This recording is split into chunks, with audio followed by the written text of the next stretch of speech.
ஓம் ஸ்ரீராம ராம ராமேதி ரமே ராமே மனோரமே சகசிரநாம தத்துல்யம் ஸ்ரீராம நாம வராணனே. உலகம் யாவையும் தாமுழா வாக்கலும் நிலைபெறுத்தலும் நீக்கலும் நீங்களா அழகிலா விளையாட்டுடையார் அவர் தலைவர் அன்னவர் சரண் நாங்களே. எத்திர எத்திர ரகுநாத கீர்த்தனம் தத்திர தத்திர கிருத்தமாஸ்தகாஞ்சலிம் வாஷ்பவாரி பரிபூர்ணலோச்சனம் மாருதிம் நமது ராட்சசாந்தகம்.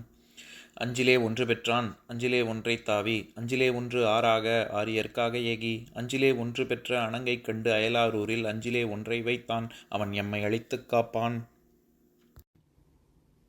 இன்னைக்கு நம்ம கம்பராமாயணத்துல பாலகாண்டத்துல கார்முக படலத்துல 26வது பாடல் பார்க்க போறோம். பொழிந்த நெய் ஆகுதி வாய்வழி பொங்கி எழுந்த கொழுங்கணல் என்ன எழுந்தான் அழிந்தது வில்லென விண்ணவர் ஆர்த்தார் மொழிந்தனர் ஆசைகள் முப்பகை வென்றார். இதுதான் பாட்டு. இப்ப நம்ம பதம் பிரிச்சு பொருள் பார்க்கலாம். பொழிந்த நெய் ஒரு சேரச் சொரிந்த நெய்யாகிய ஆகுதி வாய்வழி ஆகுதி வீழ்ந்த இடத்திலிருந்து பொங்கி எழுந்த பொங்கி மேலெழுந்த கொழுங்கணல் என்ன நன்றாக எரிகின்ற நெருப்பு போல எழுந்தான். ராமன் சிவதனுசு வைத்துள்ள இடம் நோக்கி செல்லலானான். விண்ணவர் அப்போது தேவர்கள் ராமன் வில்லை முறிப்பது உறுதி என்ற துணிவால் வில் அழிந்தது என சிவதனுசு முறிந்து விட்டது என்று ஆர்த்தார் ஆரவாரம் செய்தார்கள். முப்பகை வென்றார். காமம் வெகுளி மயக்கம் என்ற 3 உட்பகைகளையும் வென்ற முனிவர் ஆசிகள் மொழிந்தனர். ராமனுக்கு வாழ்த்துக்களை கூறினார்கள். இப்ப நம்ம இந்த பாட்டுல இருக்கக்கூடிய நயங்களை பார்க்கலாம். அதாவது சென்ற பாடல்ல பார்த்தோம்ல, முனிமனின் விஸ்வாமித்ர முனிமனின் குறிப்பை பார்வையில் இருக்கக்கூடிய குறிப்பை உணர்ந்த ராமன் வில்லை தன் இருக்கையில் இருந்து எழுந்தான் அப்படின்னு சொல்றாருல, வில்லில் நான் ஏற்றுவதற்காக. அதத்தான் இந்த பாடல்ல எப்படி எழுந்தான் அப்படிங்கிறதுக்கு ஒரு ஊமை சொல்லி விளக்குறாரு கம்பர் இந்த பாடல்ல. அதாவது நம்ம சாதாரணமா ஒரு விஷயம் எப்பவுமே நம்ம ஏதாவது ஒரு ஊமை சொல்லணும் அப்படின்னா, நெருப்பு மாதிரி சார் அவரு அப்படின்னா அது எதுக்கு நெருப்பு உதாரணமா சொல்லுவோம்? எப்படி நெருப்பு தீயா வேலை செய்யணும் குமார் அப்படின்னு கூட படம் பேர் இருக்கு. தீயா வேலை செய்யணும் அப்படின்னா நெருப்பு மாதிரி எப்படி டக்கு டக்குன்னு பத்திக்குமோ, காட்டு தீ எப்படி பரவுமோ அந்த மாதிரி கிடுகிடுன்னு செய்யணும் அப்படின்னு இந்த சுறுசுறுப்புக்கு ஒரு உதாரணமா சொல்லுவோம். டக்குன்னு எந்திருக்கிறதுக்கு உதாரணமா சொல்றது. இப்ப எப்பவுமே நெருப்பின் குணமே மேல் நோக்கி எழும்போதுதான். அது கீழ் நோக்கி செல்லாது, அந்த பக்கம் இந்த பக்கம் எல்லாம் போகாது. மேல் நோக்கி செல்வதுதான் நெருப்பின் இயல்பே. அதனால எழும்புவதற்கு அதை ஒரு உதாரணமா சொல்லுவோம். இப்ப நானும் நீங்களும் ஒரு கவிதை எழுதணும்னா கனல் என்ன எழுந்தான் அப்படின்னு மட்டும் சொல்லிடுவோம். அப்படின்னா என்ன, நெருப்பு மாதிரி எந்திருந்தான் அப்படின்னு. ஆனா இங்க கம்பர் அதெல்லாம் விட பல படி நம்மளோட பல படிநிலைகள் மேல இருக்காரு. அதனாலதான் இவ்வளவு ஒரு இந்த பாடல்லயே 2 வரி எப்படி எழுந்தான் அப்படிங்கறதுக்கு மட்டுமே ஓமையா சொல்றாரு. அதை பத்தி பார்க்கலாம். வெறும் கனல் என்ன எழுந்தான் அப்படின்னு சொல்லல, கொழுங்கணல் என்ன எழுந்தான் அப்படின்னா என்ன, நம்ம நல்லா தகதகன்னு எரியக்கூடிய நெருப்பு. அதாவது சாதாரணமா லேசா எரியக்கூடியது அதுவும் நெருப்பு தான். தீக்குச்சியில இருக்கிறதும் நெருப்பு தான். பெருசா விறகு கட்டையில இருக்கிறதும் நெருப்பு தான். அந்த மாதிரி நெருப்புலயே நிறைய வகை இருக்குல்ல. நல்லா தகதகன்னு எரியிற நெருப்பு மாதிரி எழுந்தான் அப்படிங்கிறதுக்கு கொழுன்னு இருக்குன்னு சொல்லுவோம்ல. கொழுங்கணல் என்ன எழுந்தான் அப்படின்னு சொல்றாரு. சரி, அப்ப நல்லா கொழுத்த கனல் போலதான் எழுந்திருந்தானா அப்படின்னா அதுக்கு இன்னொரு அடை கொடுத்து பொங்கி எழுந்த கொழுங்கணல் என்ன எழுந்தான். இப்ப நம்ம பால் காய்ச்சுறோம், பால் காய்ச்சும் போது பொங்குது. ஒரு சாதாரண வேற ஒரு பாத்திரத்துல இன்னொரு இடத்துல பால் காய்ச்சுறோம், அது பொங்கல அப்படின்னா இதுவும் பால் தான் அதுவும் பால் தான், 2த்தையும் தான் ஒரே மாதிரி தான் காய்ச்சுறோம். ஆனா இது பொங்கி வருது. அப்ப நமக்கு அது ஒரு உற்சாகத்தின் வெளிப்பாடாகவும் ஒரு உத்வேகத்தின் வெளிப்பாடாகவும் இருக்குல்ல. அந்த மாதிரி வெறும் கொழுங்கணல் மட்டும் இல்ல, தகதகன்னு எரியிற நெருப்புக்கு மட்டும் இல்ல, அது பொங்கி எழுந்து வரக்கூடிய நெருப்பு மாதிரி அப்படின்னு அடுத்து ஒரு படி மேல சொல்றாரு. சரி, அது எப்படி பொங்குது அப்படின்னா, பொழிந்த நெய் ஆகுதி வாய்வழி பொங்கி எழுந்த கொழுங்கணல். அதாவது ஒரு நெருப்புக்கு ஆகுதி கொடுக்கறோம்ல, ஆகுதி கொடுக்கும் பொழுது அந்த நெருப்புல இடும் பொழுது அது நெருப்பு எப்படி பொங்கும், அப்படி பொங்கக்கூடிய கொழுங்கணல் என்ன எழுந்தான் அப்படின்னு சொல்றாரு. ஆகுதி வாய்வழி பொங்கி எழுந்த கொழுங்கணல் என்ன எழுந்தான் அப்படின்னு. அதுக்கும் ஒருபடி மேல போய் ஆகுதி நிறைய விதமா கொடுக்க முடியும். இப்ப உதாரணத்துக்கு பட்டாடைய கொடுக்கலாம், விறகு நம்ம சமைத்த கொடுக்கலாம், ஹவிச கொடுக்கலாம், நெய்யையும் கொடுக்கலாம். நிறைய ஆகுதிங்கிறது நிறைய விதமா கொடுப்பாங்கல்ல. அதுல குறிப்பா இவர் பொழிந்த நெய் ஆகுதி வாய்வழி அப்படின்னு ஒரு படி மேல போய் நெய்ய ஆகுதியா கொடுக்கும் பொழுது ஒரு கொழுங்கணல் எப்படி பொங்குமோ அப்படி பொங்கி எழுந்தது போல ராமன் எழுந்தான் அப்படின்னு ஒரு உதாரணம் சொல்றாரு. அது நம்ம சுலபத்துல புரிஞ்சுக்கணும்னா, இப்ப நமக்கு டக்குன்னு நமக்கு எனர்ஜி கிடைக்கணும் அப்படின்னா நம்ம என்ன பண்ணுவோம், உடம்புல ஏதாவது சாப்பிடுவோம்ல, அந்த மாதிரி எதை வேணா சாப்பிடலாம், நமக்கு உடனே நமக்கு சத்து கிடைக்கணும் அப்படின்னா. இப்ப டென்னிஸ் விளையாடுற வீரர்கள், பொதுவா அத்லீட்ஸ் எல்லாம் என்ன பண்ணுவாங்க, இப்ப லாங் டிஸ்டன்ஸ் ரன்னர்ஸ் எல்லாம் டக்குன்னு நமக்கு ஏதாவது ஒரு எனர்ஜி கிடைக்கணும் அப்படின்னா அவங்க டக்குன்னு சாப்பிடுற பழம் வந்து வாழைப்பழம் தான். ஏன், அது உடனேயே அது வந்து நம்ம உட்கொண்ட உடனேயே அது நமக்கு வந்து எனர்ஜி கிடைக்கும் அப்படின்னு.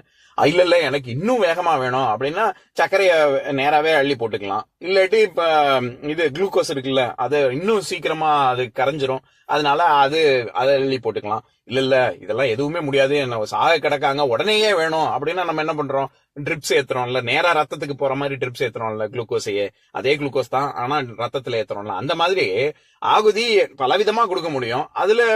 அதனாலதான் நம்ம சாதாரண பேச்சு வழக்கு கூட சொல்றோம்ல, அதாவது எரியிற நெருப்புல எண்ணெயை ஊத்தாத அப்படின்னு சொல்லுவாங்கல்ல, அது எரியிற நெருப்புல விறக போடாத அப்படின்னு கூட தான் சொல்லலாம். ஆனா ஏன் எரியிற நெருப்புல எண்ணெய்னு குறிப்பிட்டு சொல்றோம், ஏன்னா எண்ணெய்னு கப்புன்னு உடனே பத்தின்றோம். அந்த மாதிரி நெய் ஆகுதியே பல விதமா கொடுக்க முடியும். ஆனா இங்க குறிப்பா நெய் ஆகுதியே கொடுத்தா எப்படி நெருப்பு கனல் பொங்குமோ அப்படி பொங்கி எழுந்த கொழுங்கனல் அப்படின்னு உதாரணம் சொல்றாரு.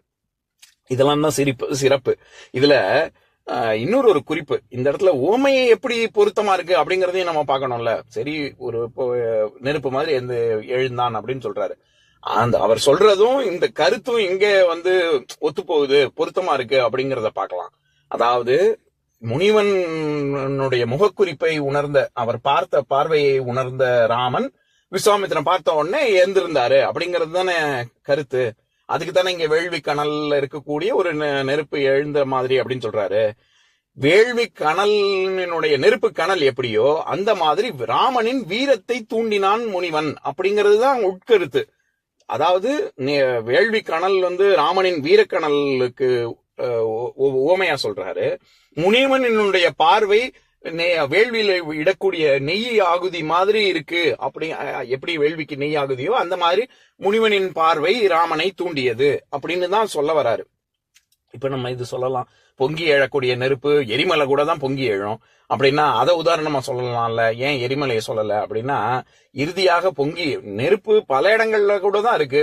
சுடுகாட்டுல எரிக்கக்கூடிய நெருப்பும் நெருப்பு தான், அடுப்பங்கரையில விறகு வச்சு சமைக்கக்கூடிய சமையல்ல வரக்கூடிய நெருப்பும் நெருப்பு தான், எல்லாமே தான் நெருப்பு. ஆனா இங்க வேள்வின்னு ஏன் குறிப்பிட்டு சொல்லணும் அப்படின்னா, எது வந்து மிகுதியான நன்மை பயக்கும் அப்படிங்கறத உதாரணமா சொல்றாரு. ஏன்னா இதன் காரணமாக என்ன நடக்க போகுது, ராமனுக்கும் சீதைக்கும் திருமணம் நடக்க போகிறது. அது வந்து உலக நன்மைக்காக. இது ஏதோ அவங்க 2 பேருக்கு நன்மை, விஸ்வாமித்திரனுக்கு நன்மை அப்படி இல்ல. இப்ப பொதுவாவே வேள்வி எதுக்கு பண்ணுவோம், வேள்விங்கிறது 3 விதமாக பண்ண முடியும். அபிச்சார ஹோமம் அப்படிங்கிறது இன்னொருத்தவங்க நாசமா போகணும், நல்லா இருக்க கூடாதுங்கிறதுக்காக பண்ற ஹோமம், அதுவும் வேள்விதான். எனக்கு ஏதாவது வேணும் அப்படின்னு பண்றது, புத்திரகாமேஷ்டி யாகம் எல்லாம் பண்ணினாங்கல்ல, அதுவும் வேள்விதான்.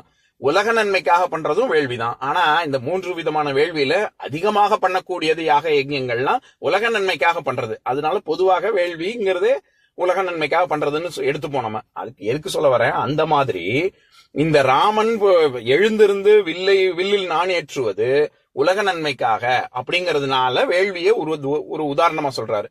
அதே மாதிரி பொங்கி நெய் ஆகுதியா கொடுக்கறதுங்கிறது இருக்கிறதுலயே உச்சபட்சமாக அந்த கனலை வளர்க்கறதுக்கு எது ஒரு கருவியாக இருக்குமோ அந்த மாதிரி விஸ்வாமித்திரனின் பார்வை அமைந்தது அப்படிங்கிறது தான் இந்த உவமையினுடைய பொருத்தமே. இந்த நெருப்பிலிட்ட நெய் போல அப்படிங்கிற ஒரு உதாரணம் பல இடங்கள்ல இருக்கு. குறிப்பாக சொல்லணும்னா குறுந்தொகையில 106வது செய்யுள், அத படிக்கிறேன் கேளுங்க. புல்வீழிற்று கல்லிவர் வெள்வேர் வரையிழி அருவியிற் தோன்று நாடன் தீதின் நெஞ்சத்து கிளவி நம்பையின் வந்தன்று வாழி தோழி நாமும் நெய்பை தீயின் எதிர்கொண்டு தான் மணந்தனயமென விடுகன் தூதே அப்படிங்கிற பாடல்.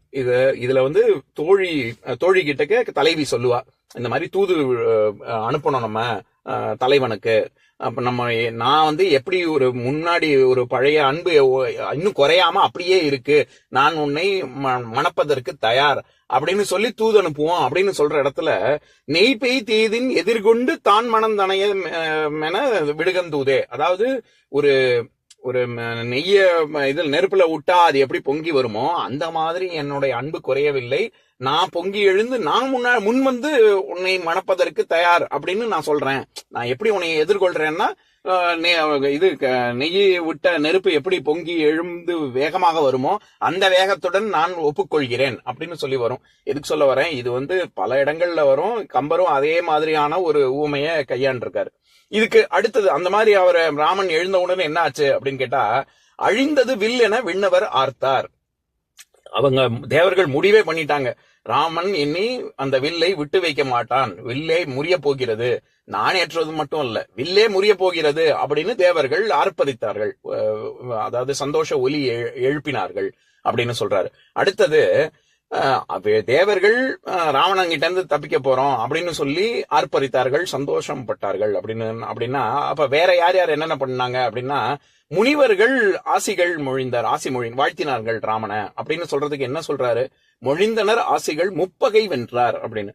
3 பகை உட்பகையையும் வென்றவர்கள் இந்த முனிவர்கள் ராமனை வாழ்த்தினார்கள். அந்த 3 பகை என்னென்ன, காமம், வெகுளி, மயக்கம், இந்த 3 தான் அப்படின்னு.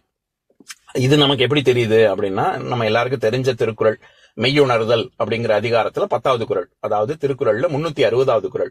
காமம், வெகுளி, மயக்கம் இம்மூன்றன் நாமம் கெடக்கெடும் நோய். இதுக்கு பரிமேலழகருடைய உரையை படிக்கிறேன் கேளுங்க.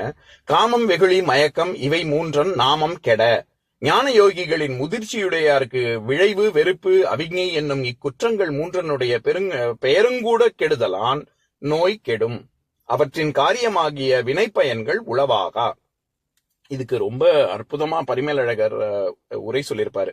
என்னன்னா, அதாவது இந்த உலகத்தினுடைய நிலையாமை, அதனுடைய உண்மைத்தன்மை, மெய்ப்பொருள் தெரியாதவங்களுக்கு அதன் காரணமாக, அந்த அவிஞையின் காரணமாக நான் அப்படிங்கிற ஒரு அகங்காரம் வரும். அது 2வது குற்றம். முதல்ல அவிஞை குற்றம், இந்த உலகத்தின் தன்மை தெரியாததே ஒரு குற்றம். 2வது அது தெரியாததுனால நான் அப்படிங்கிற ஒரு அகங்காரம் வரும், அது 2வது குற்றம்.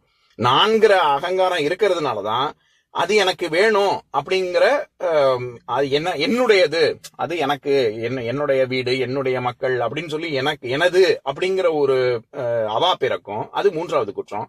அப்படி அவா பிறக்கிறதுனாலதான் அந்த பொருளின் மீது ஆசை பிறக்கும், அது 4வது குற்றம். அது கிடைக்கலன்னா கோபம் பிறக்கும், இது 5வது குற்றம். இப்படி சமஸ்கிருதத்துல 5 குற்றங்கள் சொல்லப்படுது. ஆனா இங்க 3 தானே சொல்றாரு, திருவள்ளுவரும் 3 தான் சொல்றாரு, கம்பரும் முப்பகைன்னு 3 தானே சொல்றாரு.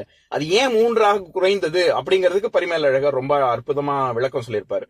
அதாவது இந்த அவிஞையின் காரணமாக வரக்கூடிய அகங்காரமும் அது எல்லாமே மயக்கத்துக்கு கீழே தான் வரும். அதே மாதிரி அவாவும், அதாவது நான் எனது, என்னுடையது அப்படிங்கிற ஒரு அவாமின் காரணமாக அந்த பொருளின் மீது வரக்கூடிய ஆசை, அந்த அவாவும் ஆசையும் காமம் அப்படிங்கிறதுக்குள்ள அடங்கும்.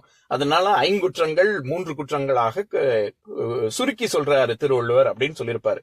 எதுக்கு சொல்ல வரேன், அந்த மாதிரி இங்க முப்பகை வென்றார் அப்படின்னா யாரு முப்பகையை முனியக்கூடியவர்கள், முனிவர்கள். நம்ம ஏற்கனவே முனிவர் அப்படிங்கிற சொல்லுக்கே நம்ம பொருள் பார்த்திருக்கோம். முனியக்கூடியவர்கள்னா ஏதோ கோவப்பட்டு சாபம் கொடுக்கக்கூடியவங்கன்னு அர்த்தம் இல்ல. இந்த 3ஐயும் தங்களுக்குள்ள, வெளியில இல்ல, வெளி உலகத்துக்குள்ள உட்பகையை முனியக்கூடியவர்கள் முனிவர்கள், அப்பேற்பட்டவர்கள் ஆசி மொழிந்தார் அப்படின்னு சொல்றாரு கம்பர்.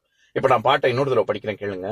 பொழிந்த நெய் ஆகுதி வாய்வழி பொங்கி எழுந்த கொழுங்கனல் என்ன எழுந்தான், அழிந்தது வில்லென விண்ணவர் ஆர்த்தார், முழிந்தனர் ஆசைகள் முப்பகை வென்றார். இன்னொரு நாள் இன்னொரு பாட்டு பார்க்கலாம். ஓம் சாந்தாகாரம் புஜகசயனம் பத்மநாபம் சுரேஷம் விஸ்வாதாரம் ககனசத்ரசம் மேகவர்ணம் சுபாங்கம் லக்ஷ்மீகாந்தம் கமலநயனம் யோகி ஹிருத்யானகம்யம் வந்தே விஷ்ணும் பவபயஹரம் சர்வலோகைகநாதம். உம்பரோடு இம்பர்காரும் உலகம் ஓர் ஏழும் ஏழும் எம்பெருமான் என்று ஏத்தி இறைஞ்சி நின்று ஏவல் செய்ய தம்பியரோனும் தானும் தருமமும் தரணி காத்தான் அம்பரத்து அனந்தர் நீங்கி அயோத்தியில் வந்த வள்ளல். ஓம் பூர்ணமத பூர்ணமிதம் பூர்ணாத் பூர்ணமுதஸ்யதே பூர்ணஸ்ய பூர்ணமாதாய பூர்ணமேவாவசிஷ்யதே. ஓம் சாந்தி ஷாந்தி ஷாந்திஹி. ஓம் சர்வேஷாம் ஸ்வஸ்திர்பவது சர்வேஷாம் சாந்திர்பவது சர்வேஷாம் பூர்ணம் பவது சர்வேஷாம் மங்களம் பவது. ஓம் சாந்தி ஷாந்தி ஷாந்திஹி. ஓம் சர்வே பவந்து சுகினः சர்வே சந்து நிராமயாः சர்வே பத்ராணி பஷ்யந்து மா கஷ்சித் துக்கபாக் பவேத். ஓம் சாந்தி ஷாந்தி ஷாந்திஹி.